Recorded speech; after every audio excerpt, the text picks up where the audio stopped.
Hi everyone, my name is Sarah Tang and I'm a senior at Penn. After graduation, I'll be teaching for 10 months in Malaysia before beginning work in Washington, D.C.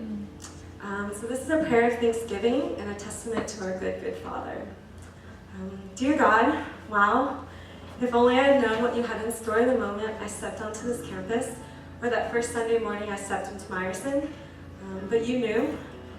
You knew that my freshman year, I'd find the community that you had been so excited to introduce me to, the brothers and sisters who would pour into me in the form of computer science help, Han Dynasty and Sweetgreen, and words of wisdom. You showed me that there was something more to the immature faith and set of beliefs I'd grown up with, something different about the people who so earnestly pursued you, and something truly worth living for. Sophomore year, you began your restorations on a crumbling house that was disguised under many layers of paint. You broke down my academic idols by means of a single class to reveal that my future is not defined by my hard work, my grades, or my achievement, but something you have prepared, cultivated, and crafted. You asked me to throw down my alabaster jar, lay down my pride and my desires to be known by this world in exchange for a life of freedom, everlasting joy, and unconditional love. You took away the shackles of labels, positions, and titles, and I committed to living my life wholeheartedly for your kingdom.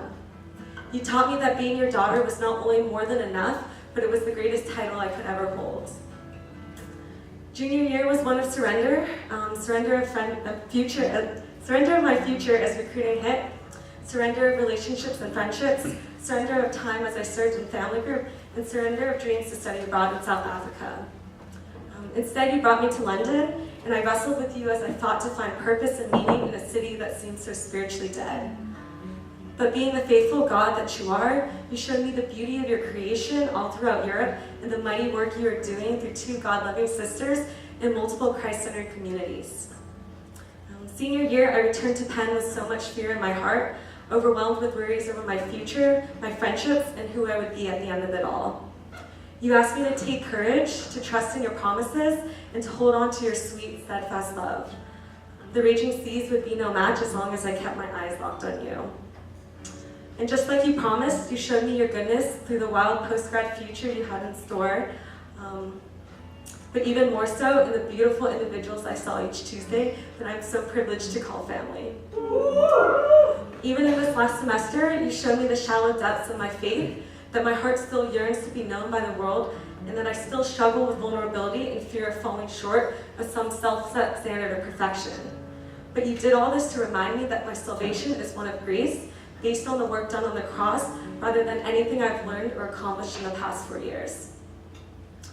I don't remember much from that first service I attended, but I do remember singing the words, "I know that you're faithful, you're a worthy God, this is who you are." And as I look back on the past 4 years, they have been nothing but full of grace, love, and faithfulness, and all I can say is that, God, this is truly who you are. 2 Corinthians 2:14-15 says, "For it is all for your sake, so that as grace extends to more and more people, it may increase in thanksgiving to the glory of God." Thank you, Lord. I'm so excited to see where you take us next. Thanks.